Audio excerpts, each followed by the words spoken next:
the best place to work.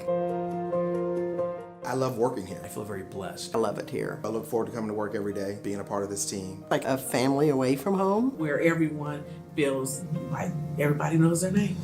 The city that supports you, we see that with our benefits. A pension, vacation days, job security. Being able to be heard. We feel valued, we feel respected. Lee Summit is a very progressive city. It's growing, it's thriving. We have this drive towards not just doing a job, but doing it with a spirit of excellence. I had the opportunity to continue to grow, regardless of 30 plus years doing this kind of work. It's more than just dollars and cents. We're here really to give back. Providing a service to better a community. To go out and serve people. To be a part of something bigger than yourself.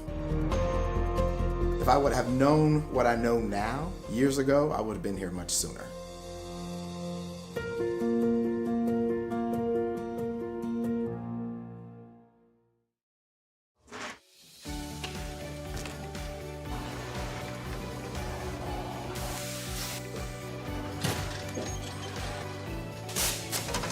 Welcome to the Lee Summit Sign Department. We are going to walk you through our process from start to finish. We make signs as needed here. It's not like we just go out into the field and place a speed limit sign here, no parking here. Our traffic engineers, they go through and they'll do field studies. They'll send us down an engineering work order for us to go out, place new signs or remove signs as needed. Coming from the material, our blanks come in and they're just aluminum blanks. We can put our white, our red, our fluorescent yellow, green, whatever. And basically what it looks like is just that there. Throw it up into the roller.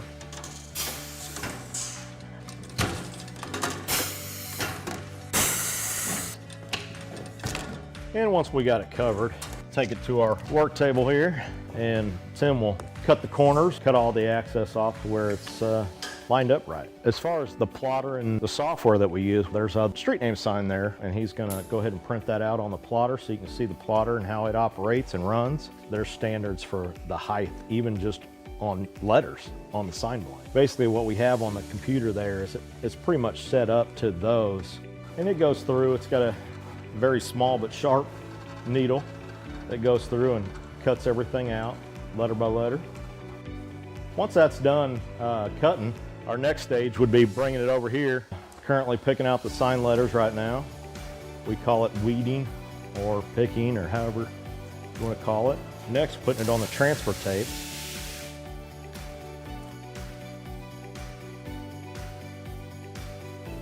Then after it's taped, we bring it over to the roller. That's where we apply it to the actual sign blank. And we'll roll it through one time just to get the air bubbles out.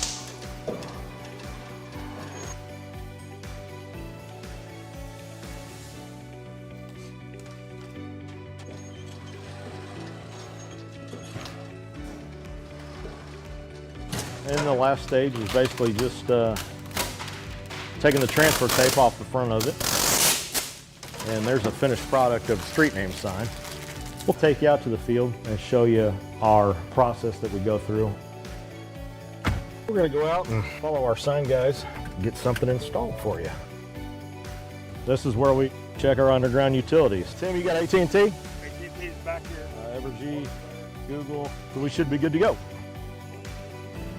We normally put all of our stuff together out in the field.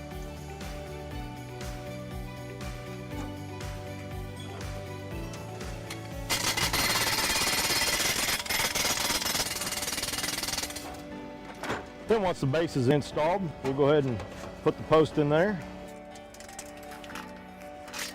We've come up to perfect. And that's how we do it. Simple, quick.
The city of Lee Summit has hundreds of traffic lights across its more than 1,000 lane miles, all managed by the city's public works traffic technicians.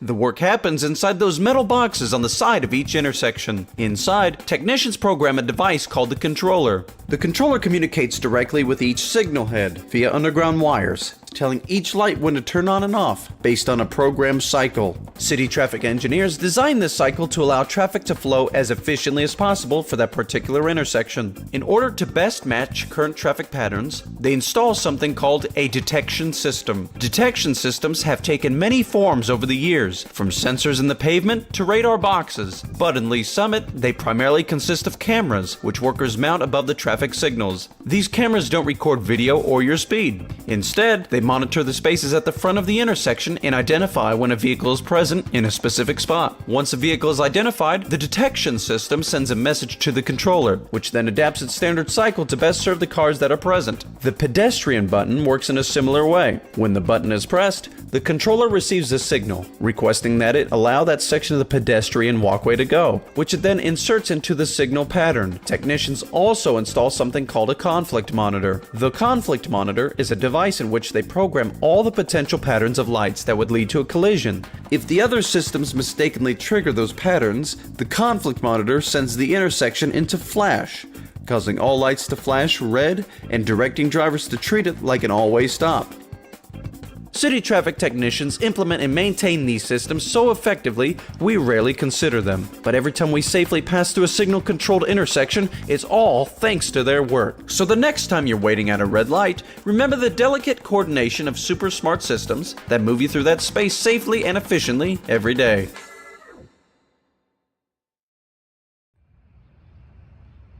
It's member level. Thank you, Mayor. Great presentation, Ryan. Thank you. Is there any indicator that shows, are we supporting a need with... You know, they talk about like gym rats, kids that grew up with their dads that were coaches. Like I was a city hall rat. My dad, Tom Lovell, was hired as the Parks Administrator in 1978 and spent 40 years in public service here in Lee Summit. I would go up on the weekends when he was working and I'd run around and play and do things, and I didn't know what he was doing at the time, but I just knew that was part of our weekend routine some days, was to go up and hang out at City Hall. Being part of a city from a young age to now in my adult life, you reap so many benefits from that. The people you know, you care more for something that you've been a part of.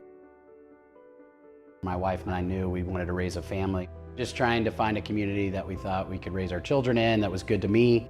And it just felt like the right move as we were deciding on a city to come back to.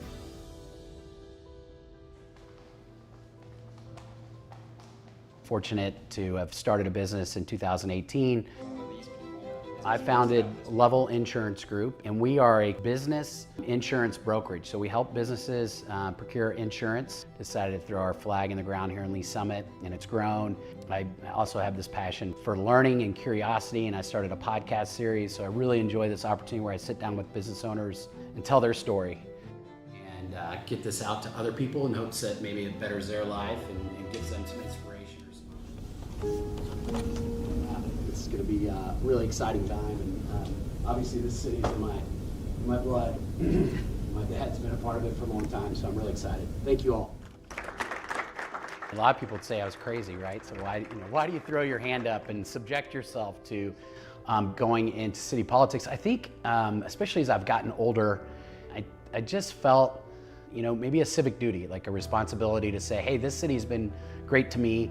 Here's a way that I can give back and take some of my skills and put them to work for the people of this city. I wanted to bring a different, maybe way of thinking and take some of my business acumen and see areas that it may apply to how we develop and grow this community and just give a different perspective. One of our biggest challenges, but also one of our biggest opportunities is how do we develop and grow this community? We don't want to grow too fast, but we want to grow at a pace that helps support, who and what we are as a community. So, we've got a lot of opportunities, whether that be through development or parks. We've got a lot of land coming on board. So I just think it's important, it's a challenge, but it's also our greatest opportunity. And so we just got to be smart how we do that. It's just asking some different questions. Like I'm one that, I'm not contrarian for contrarian's sake. What I am is someone will tell me something and then I want to get to that position with them by just asking thoughtful questions along the way. And then if I can get there, then I feel like we've answered everything we can to move that forward versus, hey, here's kind of how we've done it. I'm never this is how we do it, this is how we've always done it, and this is how we'll continue to do it. Office of Council Member for District 2. All of my practical experience has put me in this position to serve, and I just raised my hand and said I want to do that. For which I was elected on April 5th, 2022. I feel this obligation to carry this legacy that my dad did, my family did, and then giving my kids an environment to grow up in that makes them want to come back. My kids have started rec sports through the Parks and Recreation system, and I'm watching them play soccer on this sport field that, you know, my dad helped develop. And my dad's sitting there with me, right? I mean, that's the stuff that really matters in life.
Make sure they're ready. I'd like to call to order the Public Works Committee meeting, please.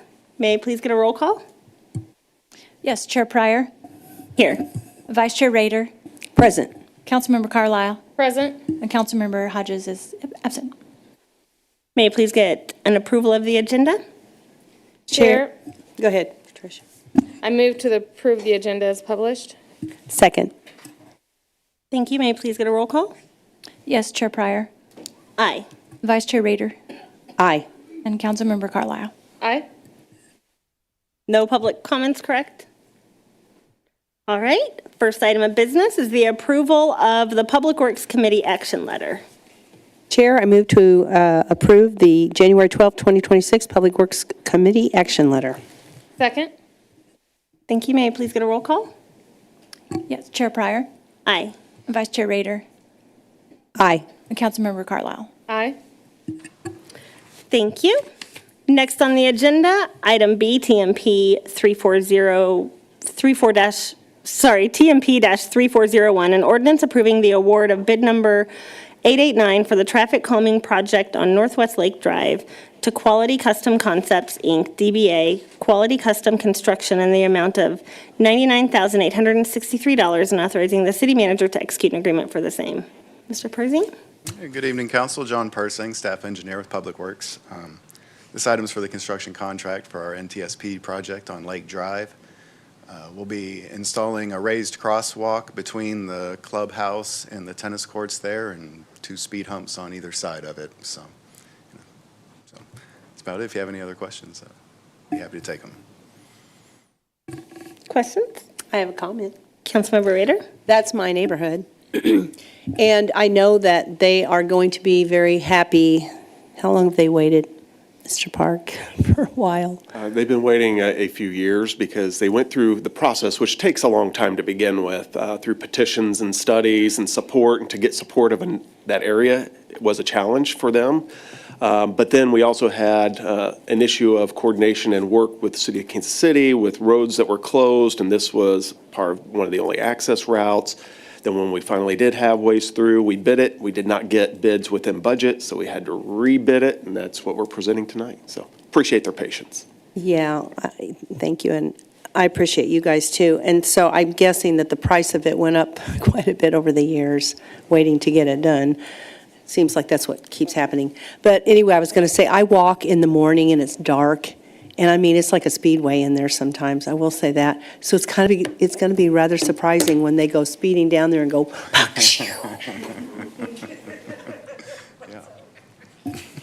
Thank you. Thank you for all your efforts. All right, thank you very much. I know a lot of people are looking forward to this. Next item on the agenda. Oh, no, yeah, sorry. May I please have a motion to forward on to council for approval?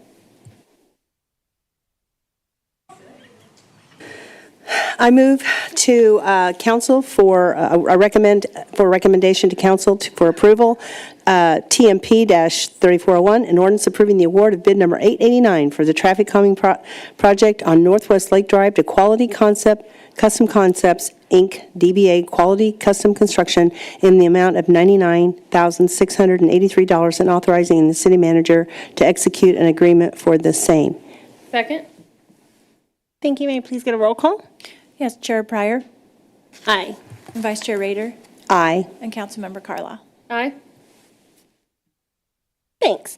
Now, next on the agenda, item C, TMP-3579, an ordinance approving the award of RFQ 2024-064 and an agreement for the professional engineering services for the preliminary design of pump stations to HDR Engineering, Inc. in the amount of $950,770, and authorizing the city manager to execute the same. Ms. Hi, Odell? thank you. Lisa Odell, Deputy Director of Water Utilities. This is the kind of next step of our planning efforts to provide sanitary sewer to the unsewered area between 470 and Lake Jacomo, in kind of generally north of Colburn and up to Strother. So kind of an area that is planned for future development. And so HDR was selected in that RFQ in 2024 to provide some preliminary study, and we are kind of planning to proceed with additional preliminary design. So you'll see in our CIP proposal later, we've added the construction and the full design to the fiscal 27 and 28 plan, but we would be requesting to move this piece forward so that we could get ahead of that development. So these sanitary sewer pump stations have pretty extended lead time, and so this contract would allow the engineer to proceed with the planning and design there and really get to a point that at the end of this contract, they would be at technically a 30%, but they'd be at about 90% on the pumping equipment and all the major long lead time equipments, so that we could make a decision at that point on how to proceed with project delivery. So as part of their contract, they would include an analysis of the recommended project delivery method, whether it's CMAR or traditional design bid or another method that made sense with the needs of the project. So. Thank you. Any questions? Councilmember Rader? Was this the project that showed that it was an hourly wage, but it was up to an amount, or was that the next one? The third one down, maybe you don't know. I believe it was up to, oh, okay, so, yeah. I can't tell you which one it was, this one or the next one, but Yeah. the intent there would be that it would be awarded up to an amount not to exceed, and that if they don't need those efforts to complete the design, that they wouldn't spend those dollars. So. And do you find that they generally get up to the amount that they were up to, or? For this contract, we Yeah. would anticipate that there's a future amendment to complete the design. Like I said, this only gets it kind of partway there. So I would expect that anything that's not used on this contract would be rolled over into that amendment. I would say in general, it just depends on kind of the scope of the project, but different engineers use their budgets differently. But this way, they're motivated to be a little careful. So. And water utilities uses HDR a lot, correct? That's accurate. Like I said, HDR was selected for this one based on their qualifications and their experience with the master plan related to kind of downstream impacts of this pump station, these two pump stations. Okay, thank you. Yeah. Thanks, Chair. I neglected to mention that, like I said, we're requesting to move the project forward. So this would be contingent on a future budget amendment at Finance and Budget. Okay, very good. Thank you. Thank you. Councilmember Carlisle? Thank you. So I think you answered most of my question, but so my question was going to be, what is a 30% design? But so what I heard you say was that they're going to design it and then get us through like the most parts that we'll need? So typically we would take it maybe, to a full design 100%. Mm-hmm. At 30%, we would have the opportunity to weigh in on major design decisions, and then they would kind of Go from pivot there. based on that Okay, feedback. so that we can this have an contract, opinion. Yeah, that's Okay. right. This contract, the ask was that they got to 30%, but took some of the major long lead time equipments a little further, so that at the end of this contract, we could, if they recommended a CMAR and the council wanted to proceed in that way, we could put that package out for procurement basically from that point. Because So- it takes so long to get it back to us. Correct. Okay, Correct. I got you. All right. Yeah, so when I'm saying long lead time, the pumps are running about a year currently, and some of the electrical Okay. equipment is even longer than that. So we're trying to take steps to get it so that we know exactly what we need, so we can get it ordered and get it on the way while they complete All the the rest structural of it. details and all of that kind of thing that are would show up in a 90%. Okay, So, gotcha. Perfect. Yep. Thank you so Yep. much. Any additional comments or questions? May I please get a motion to forward to council for approval? Chair, I would move TMP-3579 onto full council with a recommendation of approval. Second. Thank you. May I please get a roll call? Yes, Chair Pryor, Aye. and Vice Chair Rader, Aye. Councilmember Carlisle. Aye. Thank you. Motion passes. Next item, item E, TMP-3574, an ordinance approving modification number 3 to an agreement for professional engineering services for the Olive and Orchard Street and Storm Sewer Improvements, Douglas Street to Chipman Road, RFQ number 2022-060, between the city of Lee Summit, Missouri, and Kimley-Horn for an increase of $85,460 with an amended amount of $1,071,893.50, and authorizing the city manager to execute an agreement for the same. Chair, if I may real quick, I believe we skipped over D. Oh, nope, we did skip over D, sorry. Okay, so next item, item D, TMP-3589, an ordinance approving an award of RFQ number 2026-014, an agreement for professional engineering services for the Cedar Creek Interceptor Phase 4 improvements project to Burns McDonnell Engineering Company, Inc., in the amount of $305,753 and authorizing the city manager to execute the same. Ms. O'Dell? Yeah, Lisa O'Dell, Deputy Director, Water Utilities. So this contract is a similar contract for design services. This is a little different, similar in that we've asked them to go to 30% and a little further to make sure they've got survey and enough easements so that we can get those pieces moving while they would finish kind of the rest of the design. So this is the kind of fourth phase of a project that's been identified in the master plan for a section of sewer that was having capacity issues, so kind of it's undersized.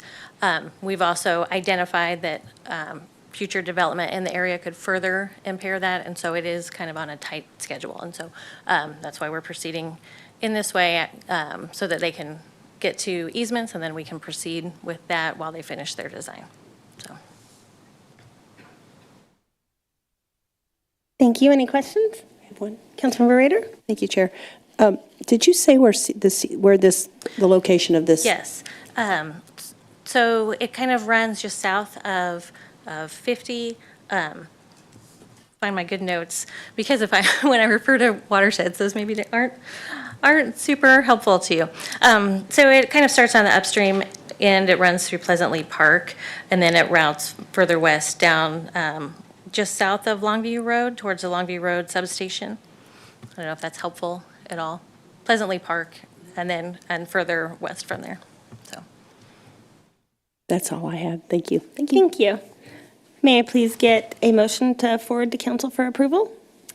Chair, I would like to make a motion to move forward to council recommend for approval TMP-3589, an ordinance approving the award of RFQ number 2026-014, an agreement for the professional engineering service for the Cedar Creek Interceptor Phase 4 improvements project to Burns and McDonnell. Where'd that come from? Engineering Company, Inc., in the amount of $305,753 and authorizing the city manager to execute the same. Second. Thank you. May I please get a roll call? Yes, Chair Pryor. Aye. Vice Chair Rader. Aye. And Councilmember Carlisle. Aye. Thank you. Now I'm on the right one. Item E, TMP-3574, an ordinance, do I need to read this again? I guess. An ordinance approving modification number 3 to an agreement for professional engineering services for the Olive Orchard Street and Storm Sewer improvements, Douglas Street to Chipman Road, RFQ number 2022-060, between the city of Lee Summit, Missouri and Kimley-Horn for an increase of $85,460 with an amended amount of $1,071,893.50 and authorizing the city manager to execute an agreement for the same. All right, Nakia Chapman-Freiberger, Senior Staff Engineer with Public Works. So the construction contract for Olive Orchard was approved in January, and this is a modification to our design services contract with Kimley-Horn to add construction administration services. This is a pretty standard process, and it just makes sure we have continued support throughout the construction to review submittals, to address any design concerns that come up during the construction process, and to provide the city with record drawings once the construction is complete. Any questions? Thank you. Any questions? Councilmember Rader? So when I was looking at the ordinance, it looks like this has been going on for some time, and we've had a couple of price increases on, am I correct in that? Yeah, we've had a couple other modifications. And is the reason for it the time that this has been going on, or why does it continue to keep going up? Is there, I mean, things go up, and I get that. I'm just wanting to have clarification on that. Yeah, so one of the modifications was to add additional time for design because we ran into a point where we needed to change design, do a little more in-depth design than we originally were expecting. And so this is kind of not additional design, it's a different set of services. This is just support for the construction process. So, does that? Councilmember Rader, maybe I can explain. A lot of these are our city initiated changes in scope. Sometimes these changes in scope come from our public engagement process where we decide, well, the public would rather have this and we need a little more design effort that wasn't included in the original scope of services, so we modify those scope of services to handle it. In some cases, the services that are in the agreement aren't anticipated until we get closer to construction, like construction-related services, when we know the design has been completed, so we know what area and scope of construction services are necessary to carry out the construction. And so we do a design modification at that time as well. And that's pretty normal and routine for us. Yeah, there are some costs that come along with time, but not for these design services. They lock in and they have a guaranteed amount in their scope and fee. So what you usually see is a change to their scope. And that change in scope results in a change in fee. It's not it costs more to do business, so we're asking for more money situation. That it's not what you're having presented before you. That's very good. And then, so at this point, do we think we are going to need more design changes, or are we feeling like we're pretty good to go? Or you don't know? At this point, I think the design is done. The project's been bid. It's out for construction. So these are construction services to help ensure a smooth construction process. I don't want to say never, because if we're in construction and something comes up and the contractor who's building the project needs a design that was unanticipated due to a conflict that was unforeseen, then we would, again, go back to the engineer of record and say, this wasn't included, you didn't do this, it wasn't expected, give us a scope and fee to handle that scope of work, and then it might be presented back to you if that condition arises. Thank you. Thank you. Thanks, Chair. Any other comments or questions? No. May I please get a motion to forward to council for approval? Chair, I would move TMP-3574 onto full council with a recommendation of approval. Second. Thank you. May I please get a roll call? Yes. Chair Pryor? Aye.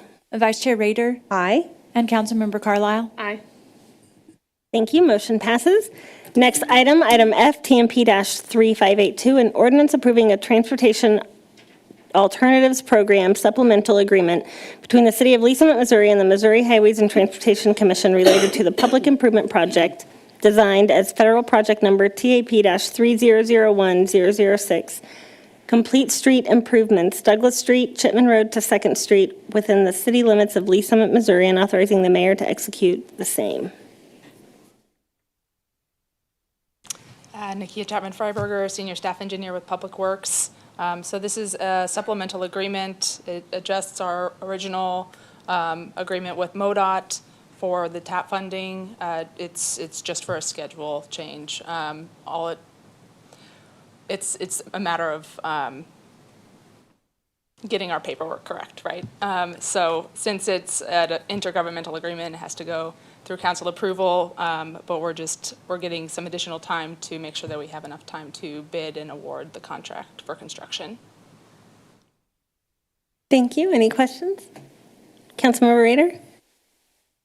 So this is for second Chipman to 2nd.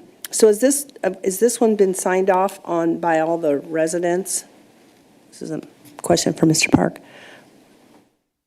Do you know? So this one is Douglas Chipman to 2nd Street. Yes, we have completed all acquisitions for right-of-way and other easements. Okay. All right. That's all I wanted to know. Thank you.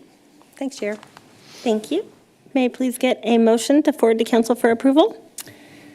I move to send to full council recommend an approval for TMP-3582. Thank you. May I please get a roll call? Yes. Chair Pryor? Aye. Vice Chair Rader? Aye. And Councilmember Carlisle? Aye. Motion passes. Thank you. Next item, item G, 2026-7443, presentation FY 2027 Capital Improvement Plan Work Session. Okay. Good evening. George Binger, City Engineer. The purpose of this presentation is to kind of highlight some of the changes that are coming up in the CIP, like in the capital improvement plan for fiscal year 2027, as well as kind of have a chance for y'all to provide some input or at least be made aware of some of the changes in sequencing on some of the projects and some of the things that we've walked through when we look at this. And again, this is just an initial conversation because we're still, staff is still in the process of developing the project details and budgets on this. So this is what we're going to kind of walk through, is introduce some of our new projects, look at the sequencing and then have any questions, discussions you may have. So this is highlighting the fact that, we're kind of down in this part of the annual process of the CIP, so we're getting pretty close to this. So this is, but again, this is the opportunity to kind of look at some of the things. These are projects we already have kind of racked and stacked and put in a plan. Is there an opportunity to shuffle some things around if there's the need to do so? So kind of looking at this, what you're seeing on the left side in the gray, those are the projects or new projects proposed over the next 5 years in the CIP. And so there's 20 new projects totaling about $52 million. Some of those are programs that are like out in fiscal year 2031. But you see some of those are like, the air traffic control tower design. There's an opportunity to move that forward so we can get in that tower program, but we have to have the design done to be relevant in that program. And some other, projects we're looking for. I know Ms. Odell had just talked about the Cedar Creek Interceptor Phase 4 being one that's being accelerated. You just had a design contract on that. So these are some of the things we're looking at. Excuse me, we're looking at as far as new to the project, new to the improvement plan. What you see on the right side in green are projects that will be closed as of June 30th. And so 25 projects will definitely be closed, finalized for $78 million. And that bottom left and the orange are ones we've completed. They're substantially complete. They may show up in the CIP or not, just because we still have some of the final paperwork to do, like prevailing wage certifications, retainage release, and that's another $60 million. So basically, we're looking at closing out 30 projects this fiscal year. So looking at sequencing, this is kind of focusing on the transportation side of things. What you see up there in this top area highlighted, kind of in this pink or rose color, and down here are projects that are already underway. So trying to resequence or reprioritize those would be a little, could be somewhat problematic at this time because they're either under construction or well advanced in design. And then you'll see on the next slide where I've got some things, possibly moving around because like with this downtown parking garage, there may be the opportunity for a public-private partnership on that. Same thing, we're looking down here at this Todd George Parkway project because working with, with Land Reserve, they're ready to start moving with development of some of that undeveloped land, that 1,500 acres in the north part of the city. And so there may be some opportunity, again, public-private partnership where they move forward with some of the design and construction.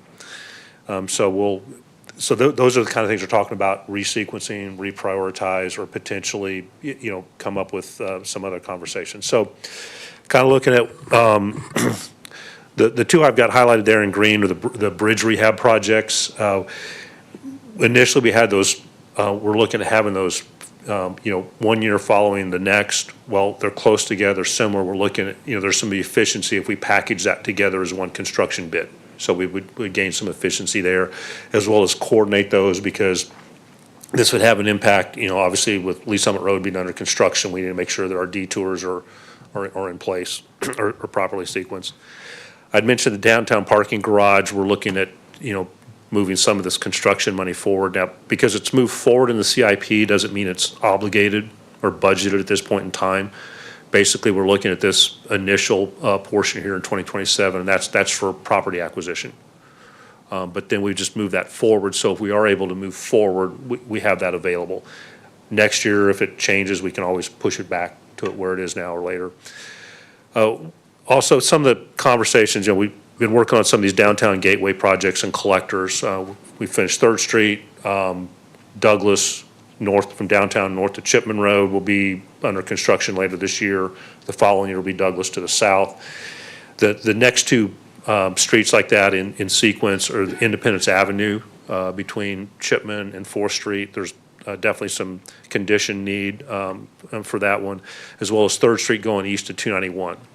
So one of the thoughts is there may be actually more, this, and I'm sorry, in explaining this piece here, this is the one block of 3rd Street that was done as part of the Green Street project between Green Street and Johnson. So looking ahead, do we want to do Independence first or 3rd Street first? Right now, there's not really a traffic or condition need along 3rd Street. Independence has more of the variable right-of-way, is missing sidewalks and things like that, so that might become a higher priority. Obviously, it connects from, Chipman Road down to the south end towards Lee Summit High School and some of those areas. So that might be something, I think that's something we were talking about internally we may want to accelerate, obviously with your, with council's guidance or input. This Langsford Road one on the access management, that may get pushed back a year. It may not change this year because we're talking FY28. So again, we have the option to revisit next year. And that gets into cash flow and sequencing because Water Utilities has a water main project in that same area. And so we don't want to be on top of each other at the same time. And then the other one, as I mentioned on a previous slide, this Todd George Parkway with that opportunity for public-private partnership, that may get moved earlier into the program. And that total project, it was one of the bond issue projects. That total issuance for the bond was authorized at $24 million. So you would see this number here change where we'd pull all that $24 million into the CIP. The other conversations that we've had internally, and I know that council has discussed a lot, is our sidewalk program. When that was part of the bond issue as a sidewalk gap program, we'd identify gaps. Again, this goes back to a study that was done, I think it was 2012 or roughly in that time frame.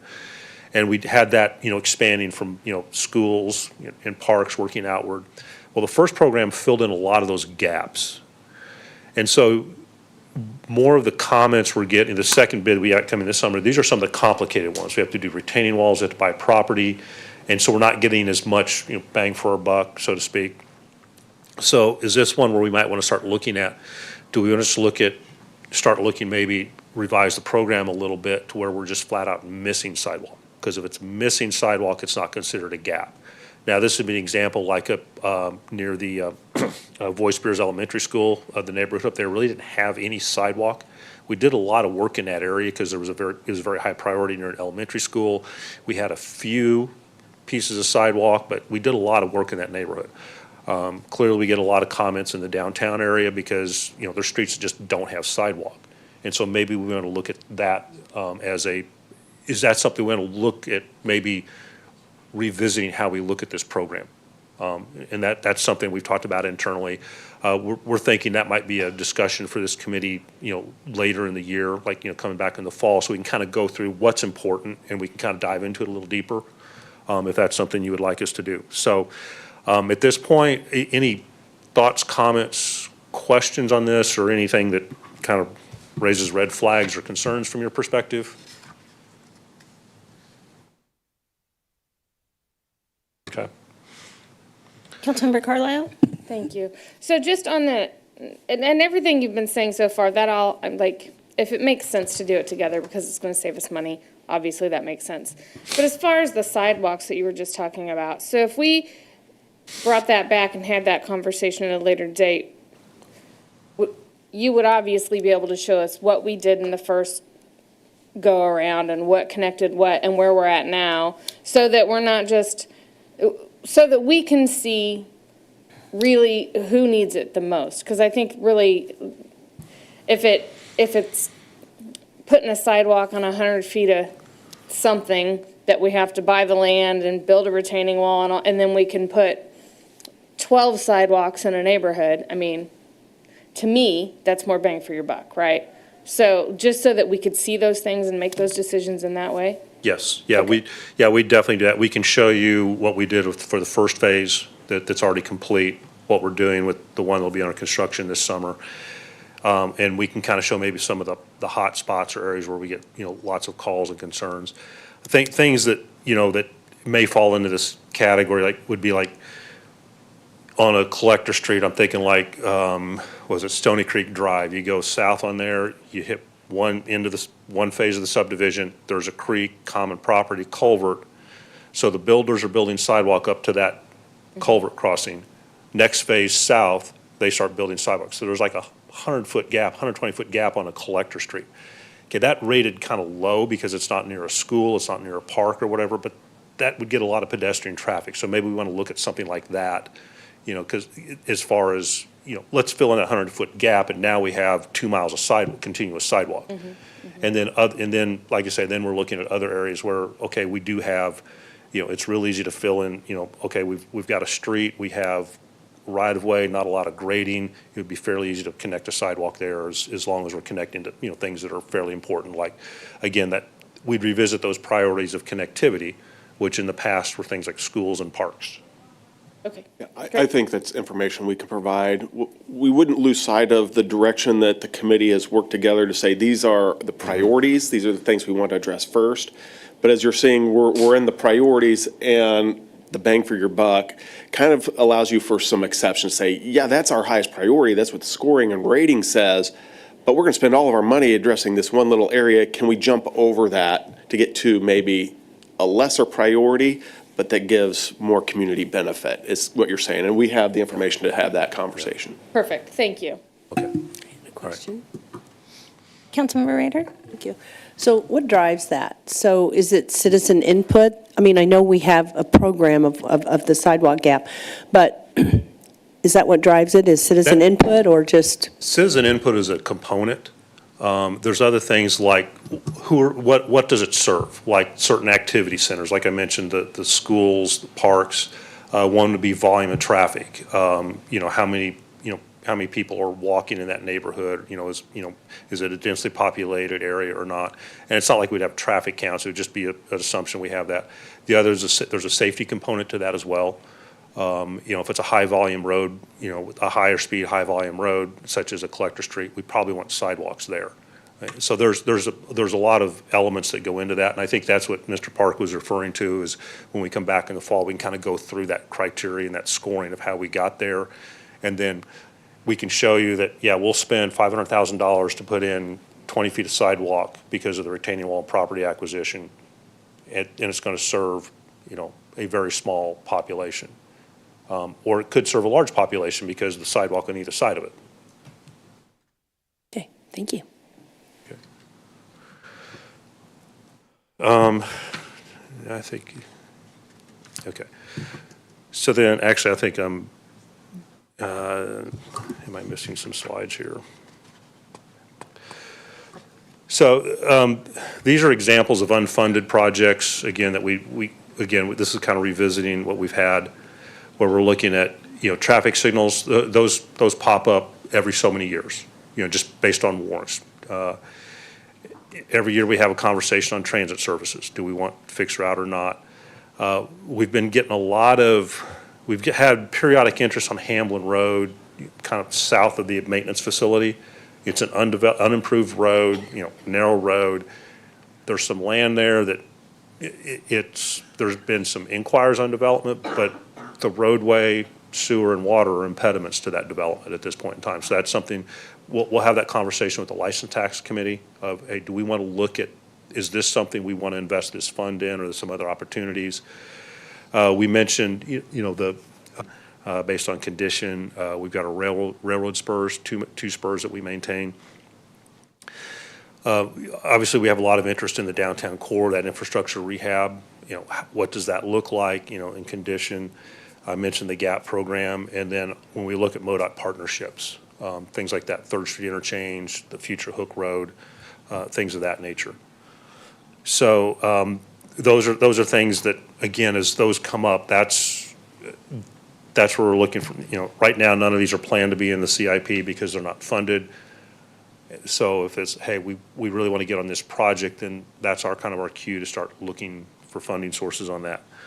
Actually, I think I probably got the wrong, I'm missing some slides in here, I think. Yes, I am. Let's see if I've got it in here.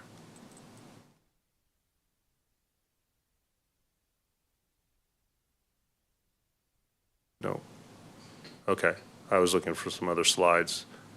Because because the other slides I had that are missing, I guess I didn't get the right file for this, but looking at things like, the other areas in the capital improvement, like water, sewer, things of that nature, and a lot of that's condition driven. It's also, some of the resequencing, it's condition driven, it's other inputs they may have, as well as, running their cash flow models, since those all have to be, since many of those are paid out of the user fees and tap fees. And then, so kind of where we're at in this process is we're in this process of doing the, staff is developing the CIP, so we'll be back in, we'll have the public comment forum will be open April 3rd, so that's when the draft will be published.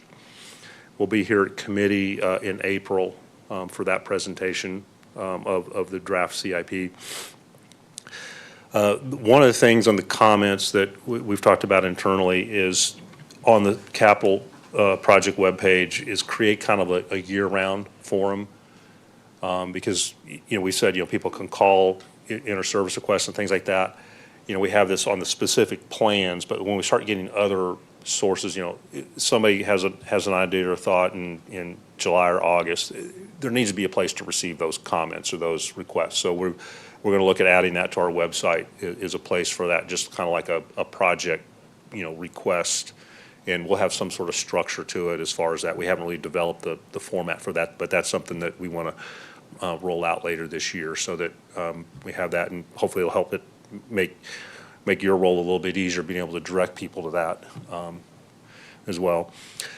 So then we have the presentation here at committee, then we'll roll up the summary, like an executive summary, and present that to council. Planning Commission, that is the in-person public hearing is scheduled in April, and that's the April 23rd. And then we'll come back for the formal resolution in May, and then the budget. The idea is we're trying to tie this with the budget cycle as well. So I don't know if there's any, I apologize for missing some of these slides on the sequencing. I can put them up on the overhead if you want, but there's really not a lot here because we have these conversations like on the facility sides, a lot of it's need driven by the project of when things need to get done. Like in the bond issue, we had the city hall reinvestment. Sometimes that's driven by when we have the opportunity to get the work done or, sequencing, and sometimes things get shuffled around just based on the need, but it's allocated within the capital improvement plan and the budget. So with that, I'd be happy to answer any questions or comments. Any additional questions or comments?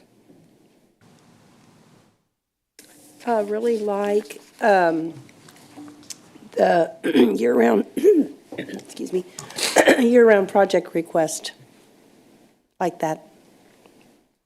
And I think it's a good idea for us council members to send this this link out to our constituents so that people can't say they didn't know about it or didn't hear about it. It's important for us to get that out. Okay. Thank you. That was a really good presentation, and we'll look forward to hearing more. Okay. All right. I agree. It was a really good presentation. Thank you. Okay. Thank you. I guess that takes us to Roundtable. Yes, we, obviously 2025 is over, but I would like to share some just general updates and information kind of in summation of 2025 for business you don't usually get to see. Things like change orders. You see the big ones, you don't see all the other little ones, and so to bring some perspective to how much work is done and how close to budget and schedule we are as a community in delivering our capital projects. It's good information for you as well as the public to understand. I got Mr. Perry here to give that annual 2025 summary of change orders. And then after he's done, I'd like to do the same for acquisitions. Because again, all you really see as city council are the acquisitions that we bring forward for condemnation. You don't get to see quite literally the hundreds of acquisitions that are done on an annual basis. So I'll give that summary when Mr. Perry is concluded.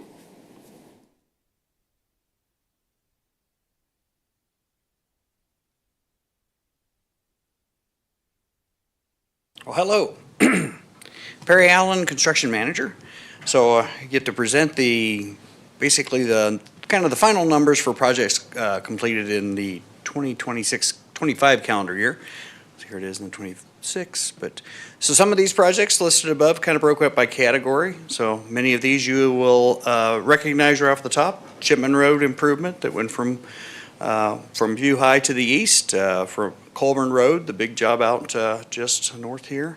3rd Street corridor, which is right to the west, and Raintree Spillway Bridge rehabilitation down in Raintree, 4 of those projects, and some stormwater jobs, Sampson Road stormwater disguised as a bridge job, or a bridge job disguised as a stormwater job. I haven't figured out which one, but it was fun. EFLB Area 2, East Fork of the Little Blue River, and that happened in the Vista del Verde neighborhood area, so that is along, I'm trying to come up with that one. Vista del Verde. 5th and Country Lane, I believe. And then, so we also had No Lean, which was located, it's a smaller one, but it, No Lean and Trailwood. There it is.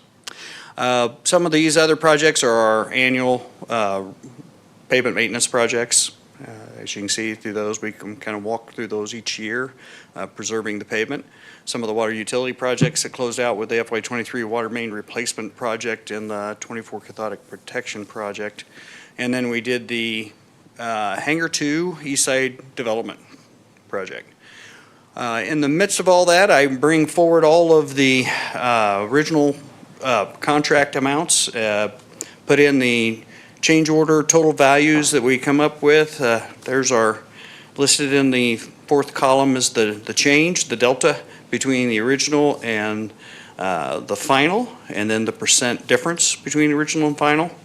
And some of the basic information about the project, like the number of change orders per job and the change, what was the dollar value of the change in scope, additional work that was added to the job that really wasn't the primary focus of the job, but it made good business sense while we were there to go ahead and address those issues.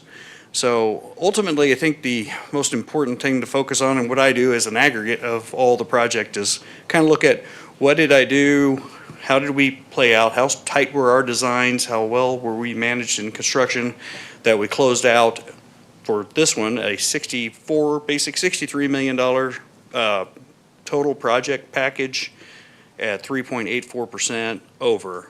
So an additional $2.5 million worth of improvements that went in beyond what we had anticipated.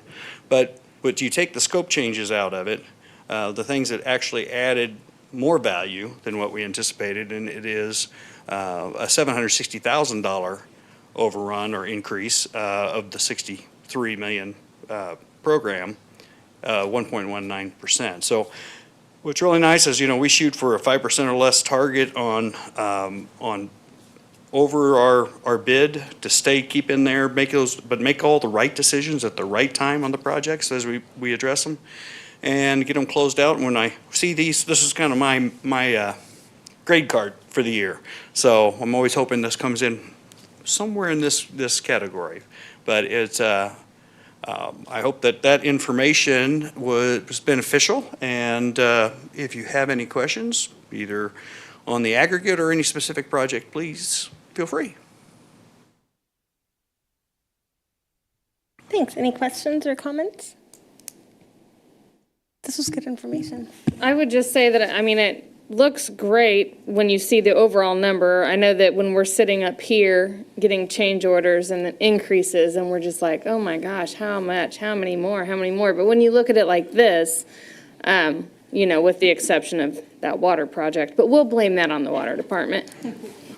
It looks great. So thank you for showing this to us like this. Great. And one thing I did notice, the last time this actual measuring device was put together, this spreadsheet, it was 2020.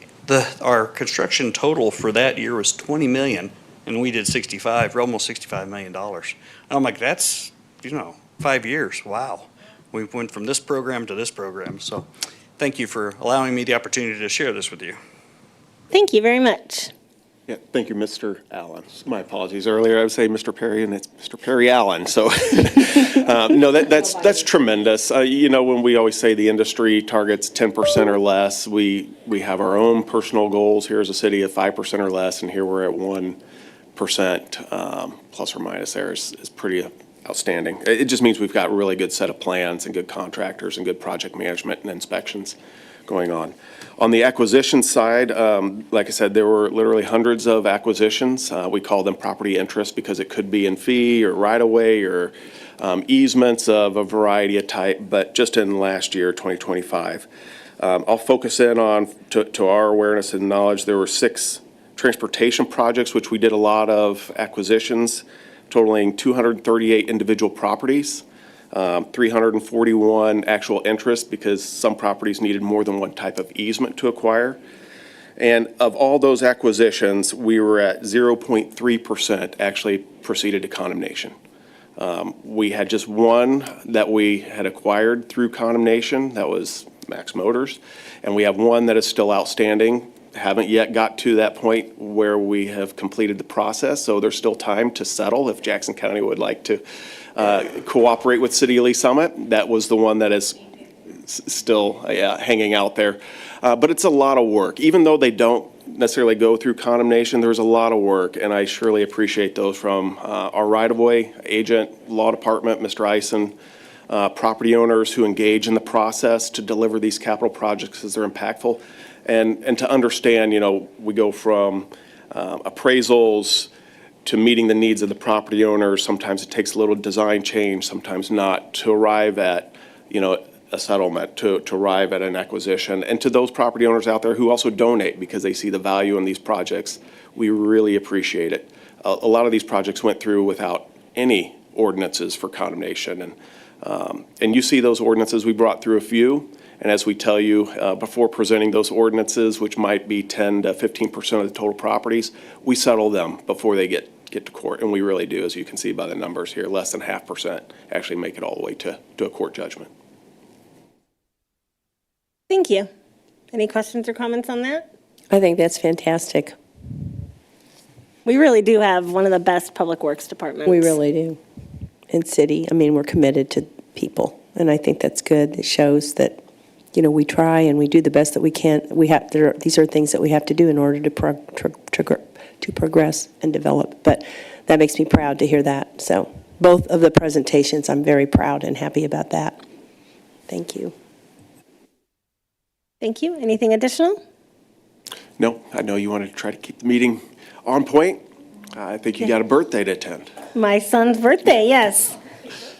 Thanks. But I mean, if there's anything else, then, I mean, we are good. And we're at under an hour, so. Yeah, thank you for being responsive tonight. All right. Well, I guess we'll adjourn the meeting as of 5:23. Thank you.